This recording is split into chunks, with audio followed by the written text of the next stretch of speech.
عليكم شيخنا. عليكم السلام يا هلا. شنو معنى الحديث الموجود ببعض الكتب لا تقوم الساعة حتى تقاتل الترك حمر الوجوه أو ينتعلون الطيالسة ونزول الجيش التركي في قطر؟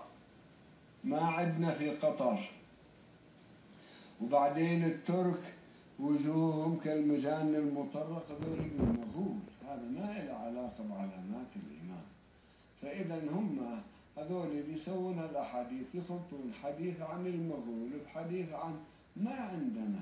ما رأيت حديثا عن قطر، وإحنا معاهم الله يقوي الأتراك إن شاء الله اللي حموهم. الآن دايخة السعودية وهي تدخل جيشها، تقصف وتدخل جيشها وتأخذ قطر هكذا لهالحد. هذا ابن سلمان مغرور مثل يزيد مهووس، الآن وقع بالفخ، شو يسوي؟